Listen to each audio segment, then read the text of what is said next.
안녕하세요. 오늘 IT 선교복을 해드릴 한광선 목자입니다. 다음 슬라이드로 가주세요. 먼저 선교팀을 소개하면 IT 선교팀은 11명의 성인과 3명의 고등학생으로 구성되어 팀의 절반이 처음으로 선교를 참여하셨습니다. 저에게서 파송하신 우리 정광 선교사님을 중심으로 선교를 했고요. 사역기간은 12월 21일부터 27일까지 6일 동안 이어졌고요. 사역 목적은 아이들 중점으로 선교를 했습니다. 그리고 코디네이터는 강태현 형제님께서 수고해 주셨습니다. 다음으로 선교지 지역을 맵으로 보면 맨 왼쪽에 있는 것이 IT 이렇게 동그라미 친 것이 IT인데, IT는 중남미 카리비안에 위치한 오래전 아프리카에서 유럽인에 의해 노예로 끌려온 흑인의 후예로 구성되어 있고 혼혈 민족 및 백인이 소수입니다.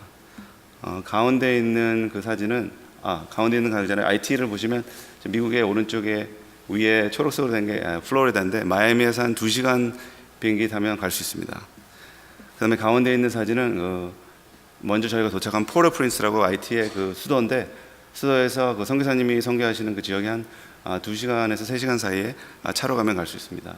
그 다음에 맨 오른쪽에 있는 사진 동그라미 친 거는 지금 현재 선교하시는 모이 지역 거기의 지도입니다. 다음으로 가주세요. IT의 배경을 잠깐 나누면 IT는 아메리카 대륙에서 가장 가난한 나라이며 세계에서 3번째로 가장 가난한 나라입니다. IT의 인구는 80%가 극빈층으로 살고 있습니다.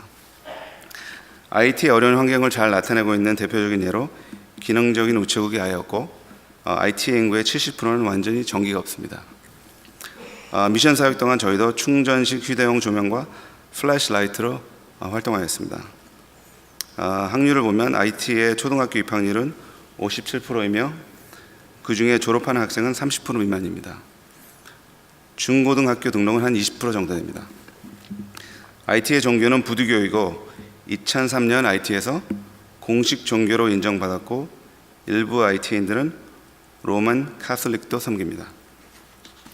IT의 오피셜 랭귀지는 프랑스어고 크리올러가 공용어로 규정되어 있고 주민들에게 일상 언어는 프랑스에 기반한 IT 크리올러입니다.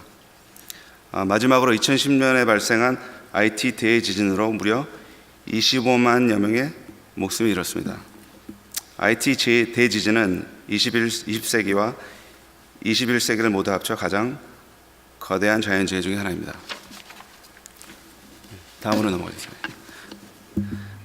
저기 파워포인트 보이는 이 세 교회가 정광 선교사님께서 후원하시고 서포트하시는 교회들인데, 저희 선교사역은 그중 2교회와 선교사님께서 건축 중인 모의센터를 중심으로 이루어졌습니다.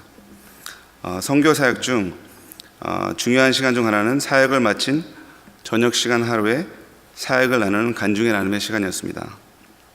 사역지에서 받은 은혜를 성도님들과 함께 공유하기 위해 매일 나누었던 저희들의 진솔한 이야기를 담은 오디오를 통해서 함께하러 갑니다. 처음 2번의 오디오는 저희 선교사역 첫날 후에 기록되었습니다. 첫 번째 오디오는 심각한 어지러움증과 의식상실로 고생하면서도 선교에 동참한 우리 조이스의 목소리가 담긴 오디오입니다. 틀어주세요.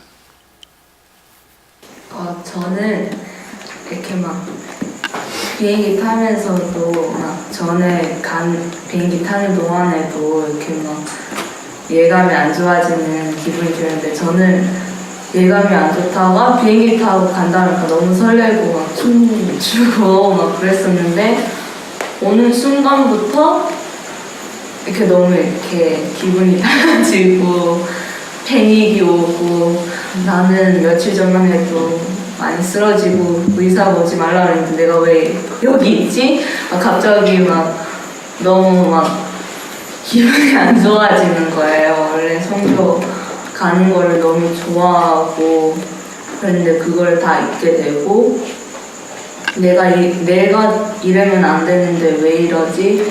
이렇게 하고 계속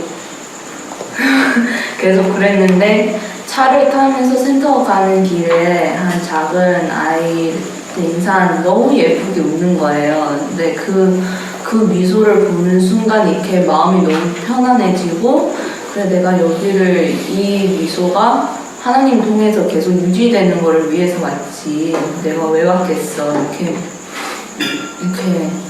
생각이 들고. 예. 두 번째 오디오는 정광 선교사님의 어려움과 힘든 환경 속에서 저의 방문이 어떻게 힘을 주셨는지 말씀해 주셨습니다. 들어주세요. 그러나 우리 임마누엘 교회에서 저를 위해서 수요일마다 이렇게 기도를 하고 또 저를 위해서 잊지 않고 기도해 주신 거에 대해서 다시 한번 또 힘이 나고 내가 이러면 안 되겠다.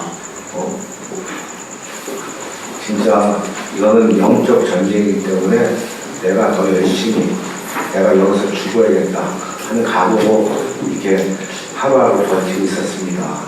그런 와중에 이렇게 또 오신다고 해가지고 너무 기쁘고 항상 나는 연락을 못했지만은 이 카톡방에서의 그 저를 위해서 중보기도를 해주시고 그때 누가 이렇게 올리시는 겁니까?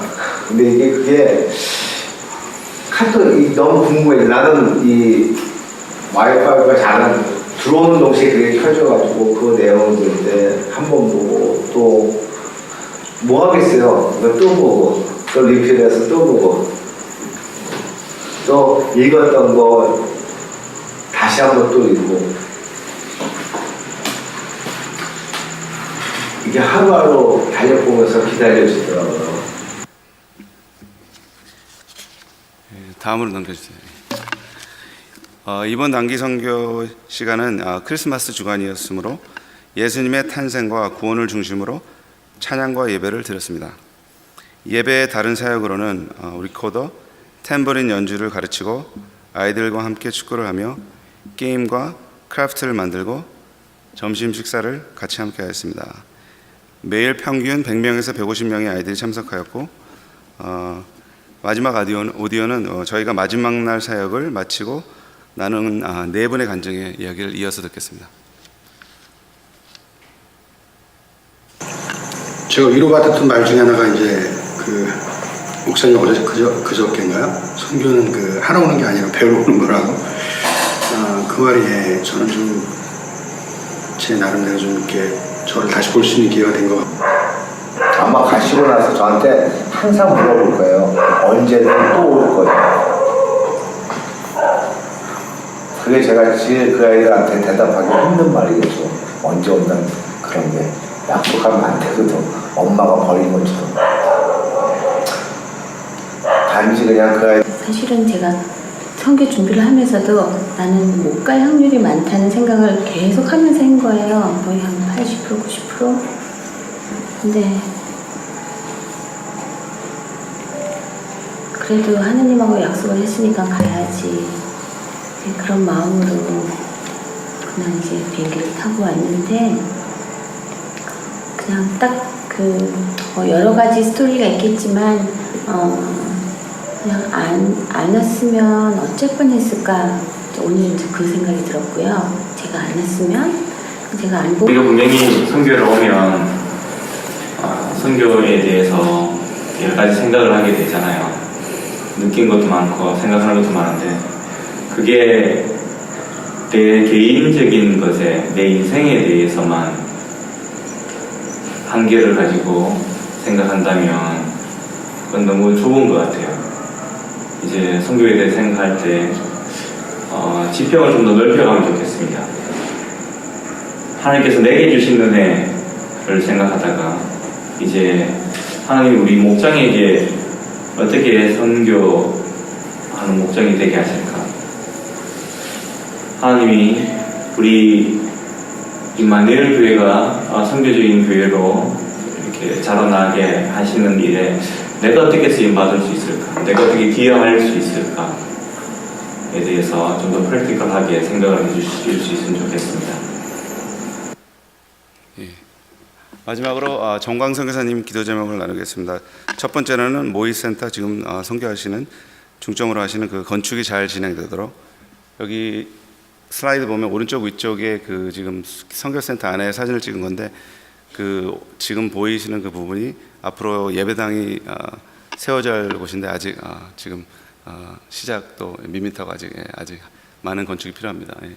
다음으로는 성령의 역사로 모인 선교센터에서 복음 전파, 교회 개척, 교육 사역이 활발하게 진행되도록 마지막으로 선교사님의 건강과 안전을 지켜주시도록 여기까지 마치겠습니다.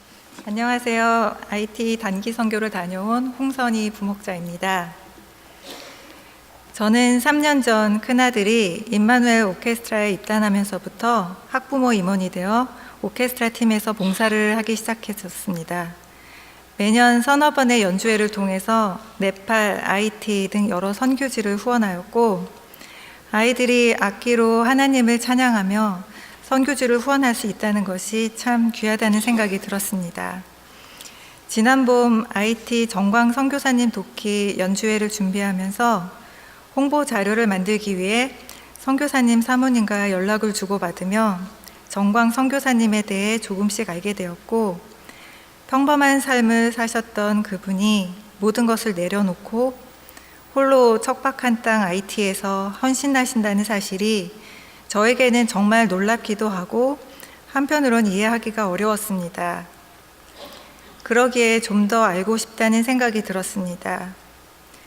가족들과 IT 단기 선교팀에 대해 이야기 나누던 중 아들도 한번 가보고 싶다는 결단을 했고 우리는 바로 선교팀에 합류하게 되었습니다. 이렇게 시작된 IT 단기 선교. 선교 몇 달 전부터 팀원들과 매주 모이면서 사역을 준비하고 기도하며 말씀으로 훈련받는 과정을 통해 서로 개성과 성향이 많이 달랐던 팀원들이 서서히 하나로 화합하는 경험을 하게 되었고 훈련 과정부터 우리의 마음속에서 선교가 시작된다는 사실을 깨닫게 되었습니다.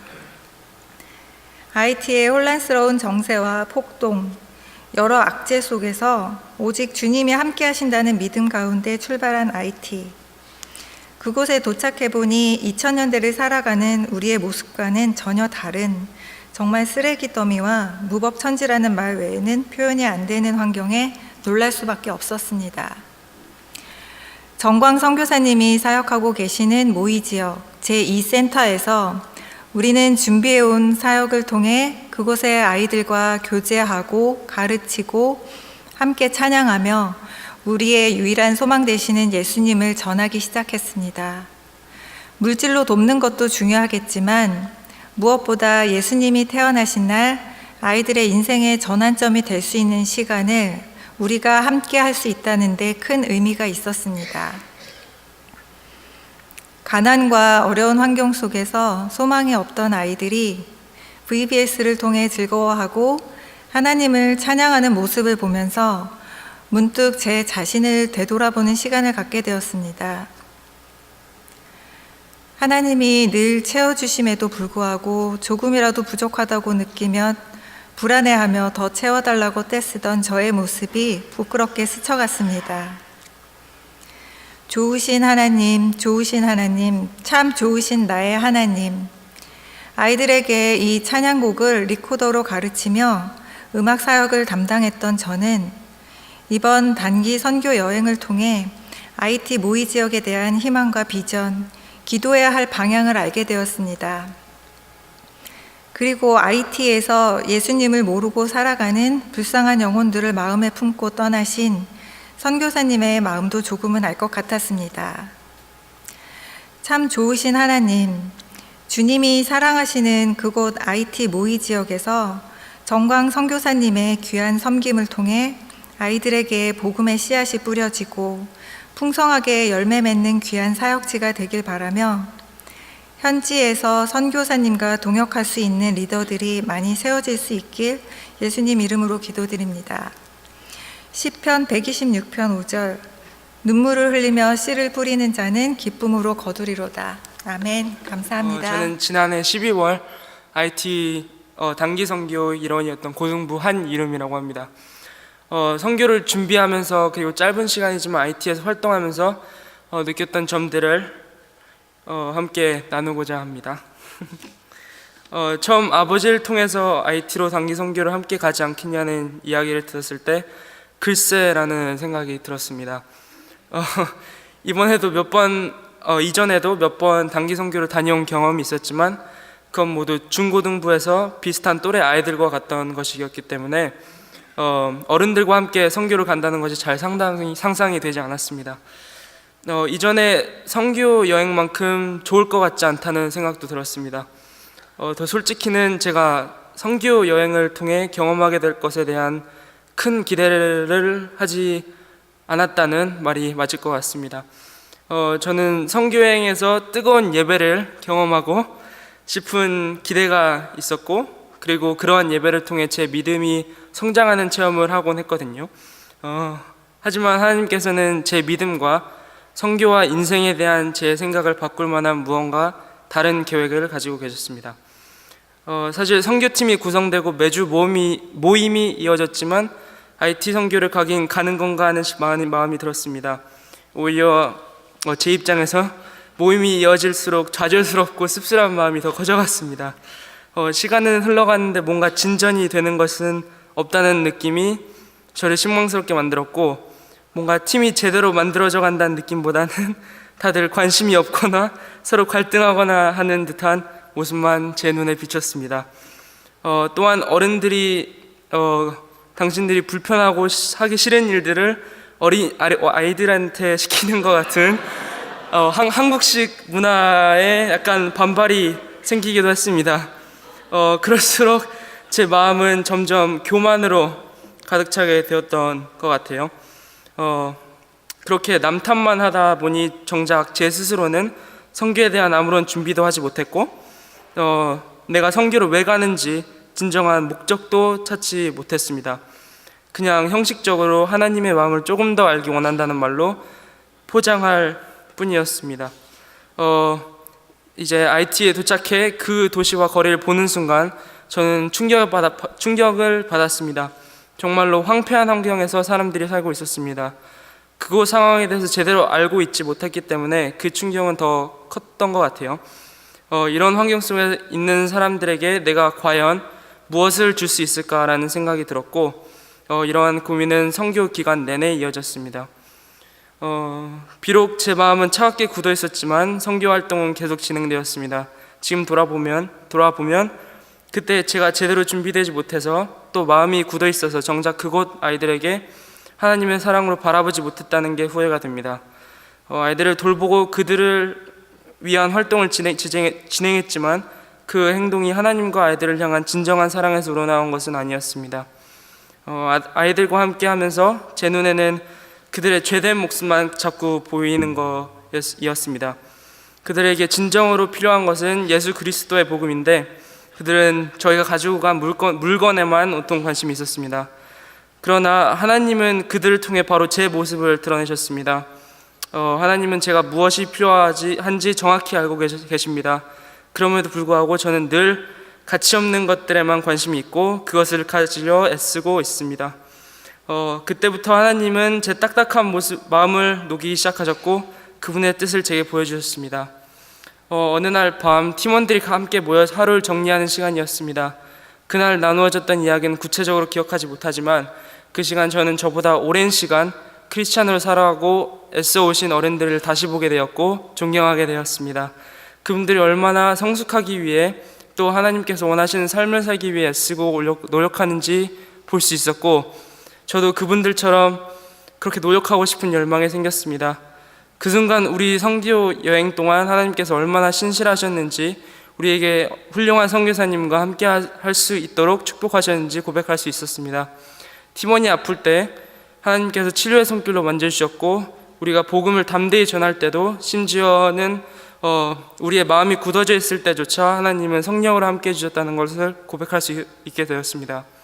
하나님께서 우리 팀원들의 서로 다른 성격과 경험들을 하나님의 영광을 위해 아름답게 사용하셨다는 사실을 깨닫게 되자 우리 팀을 향한 저의 원망과 실망은 사라져버리고 말았습니다.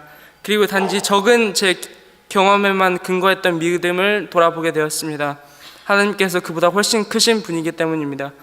하나님의 사랑과 신실하심을 조금 더 알게 되었고 그로 인해 제가 어떻게 살아야 할지 무엇의 가치를 들어야 할지 고민하게 되었습니다. 몇 달이 지난 지금 저는 여전히 저의 죄된 본성과 싸우고 있습니다. 쉽게 유혹에 넘어가고 쉽게 죄를 짓곤 합니다.